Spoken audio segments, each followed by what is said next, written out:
வணக்கம். வாங்க இப்போது கஜடா செய்யலாம்.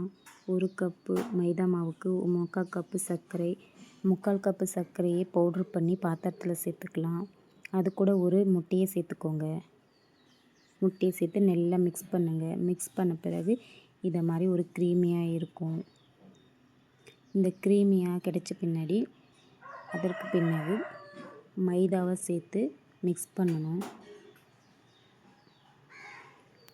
1 கப்பு 3/4 கப்பு சர்க்கரை எடுத்தோம் இல்லையா, அதுக்கு அதே கப்பில் 1 கப்பு மைதா சேர்த்துக்கலாம்.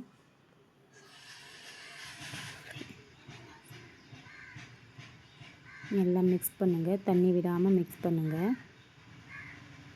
அது மிக்ஸ் பண்ண பிறகு தண்ணி நம்மளுக்கு வேணும், தேவையான அளவுக்கு தண்ணி வேணும்னா கொஞ்சமாக சேர்த்துக்கலாம். ஜாஸ்தி தண்ணி விடாதீங்க. தண்ணி விட்டிங்கன்னா அது ரொம்ப தண்ணி விடும். சர்க்கரை ரொம்ப இது மாதிரி ஆயிரும். அப்போது உருண்டை பிடிச்சி போட முடியாது. கொஞ்சமாக எனக்கு பாருங்கள் தண்ணி தேவைப்படுது, அதனால தண்ணி சேர்த்துக்கிறேன். உங்களுக்கு தண்ணி தேவைப்பட்டால் கொஞ்சம் தண்ணி சேர்த்துக்கோங்க. இல்லைன்னா அந்த முட்டையும் சர்க்கரையும் சரியாச்சுன்னா அப்படியே மிக்ஸ் பண்ணுங்கள். எனக்கு கொஞ்சம் தண்ணி தேவைப்பட்டுச்சு, தண்ணி ஊற்றிக்கினாங்க. நல்லா மிக்ஸ் பண்ணுங்கள். நல்லா நம்ம போண்டாவுக்கு மாவு பிசைக்கிறோம் இல்லையா, அந்த மாதிரி அந்த பதத்தில் கிடைக்கணும். கொஞ்சம் டேஸ்ட்டுக்கு கொஞ்சம் உப்பு சேர்த்திக்கலாம். உப்பு சேர்த்து நல்லா மிக்ஸ் பண்ணுங்கள். இப்போ நல்லா மிக்ஸ் பண்ணணும். அப்போ தான் சர்க்கரை, முட்டை, மைதா எல்லாம் மிக்ஸ் ஆனால் தான் அந்த கேக்கோட டேஸ்ட்டு நல்லா இருக்கும்.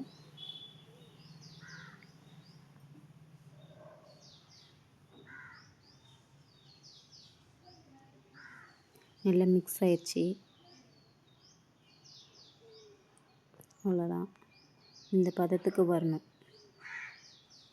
அந்த பிறகு ஒரு தட்டு போட்டு ஒரு ½ அன் ஹவர் ஊற விட்டுடலாம்.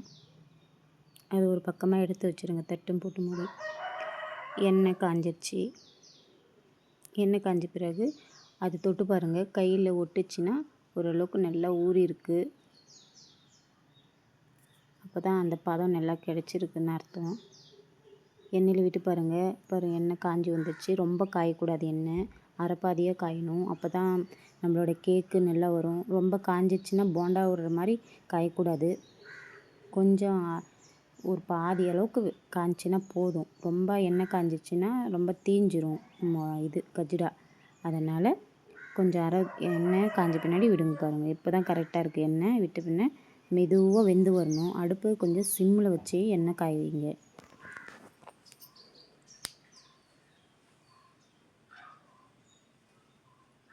ஒன்று ஒன்றா புப்பு புப்புன்னு வெளியே வருது பாருங்கள்.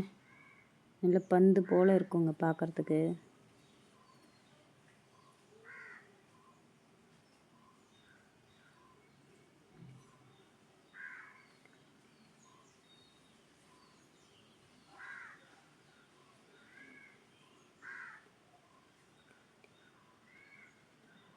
ஒரு எல்லாமே மேலே வந்துடுச்சு. பந்து போல் இருக்குது பாருங்கள். நம்ம கேக்கு நல்லா சாஃப்டாக இருக்குதுங்க.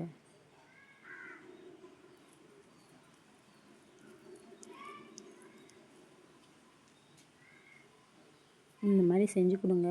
பசங்க விரும்பி சாப்பிடுவாங்க. சோடா பொடி சேர்த்தாம பிசையுங்க. சோடா பொடி சேர்த்து பிசைஞ்சிங்கன்னா அது உடம்புக்கு ரொம்ப கெடுதல். வேணும்னா கொஞ்சம் சேர்த்துக்கோங்க. ஆப்ஷன் இல்லைல்ல, அது போடணுன்னா. ஆனால் நான் போடல. நீங்கள் வேணால் போட்டுக்கோங்க. உங்களுக்கு வேணும் விருப்பம். உங்களுக்கு வேணும்னா நீங்கள் போட்டுக்கோங்க.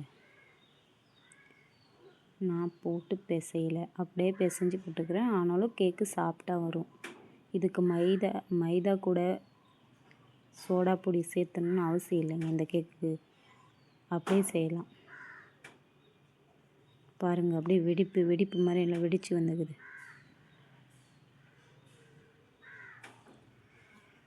கடையில் கிடைச்ச கேக்கு மாதிரி இருக்குதுங்க. கஜ்டா வீட்டிலே செய்யலாங்க. ஈஸியாக ஒரு கஜ்டானா இது மாதிரி செஞ்சு பாருங்கள். செய்ய தெரியாதவங்க கூட செஞ்சு கற்றுக்கலாம். ஃபஸ்ட்டு வாட்டியே செய்யும் போதே நல்லா வரும் பாருங்கள். செஞ்சு பாருங்கள். ஃபஸ்ட்டு செஞ்சு பார்த்துட்டு கமெண்டில் சொல்லுங்கள் எப்படி இருந்துச்சுன்ட்டு. லைக் பண்ணுங்கள், ஷேர் பண்ணுங்கள், சப்ஸ்கிரைப் பண்ணுங்கள்.